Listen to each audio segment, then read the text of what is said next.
This may be hard to believe, but I'll bet that there's going to be at least a couple of times in your life when you're creating a worksheet when you make a mistake.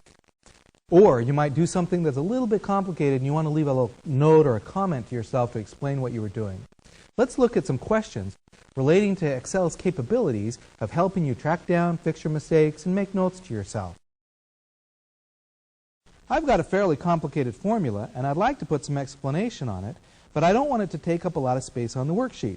How can I add a comment to a worksheet? Let's suppose that you have this little loan payment calculator, and you want to be able to add a comment to explain how this payment function works. Well, here's how to do it.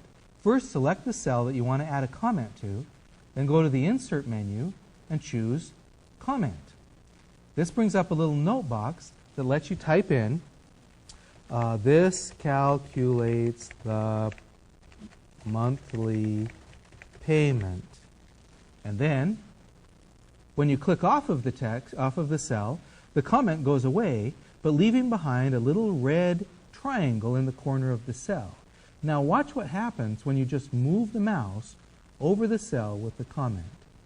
Up pops the comment, and you're able to see all of the notations that you made without having it take up work on the worksheet otherwise. Comments are extremely effective whether you're creating a worksheet for yourself or a worksheet that somebody else needs to look at afterwards. Let's look at the next question. I sometimes make a lot of spelling mistakes. Can I get Excel to check my spelling for me?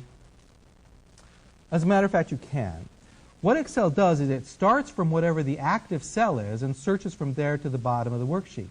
So if you wanted to search the whole worksheet, you need to start at the top. Let's suppose that you're going to give this sheet to your boss and you want to make sure that there's no errors in it.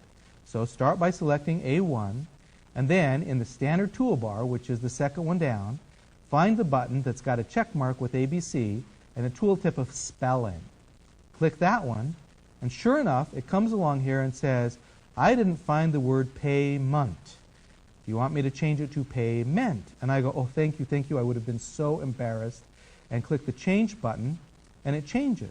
Incidentally, if you use all of the Microsoft Office suite, the spelling dictionary that's used in Excel is exactly the same dictionary as that used in Word. So once you add a word to the dictionary in one, it will automatically be in the dictionary for any other Office program.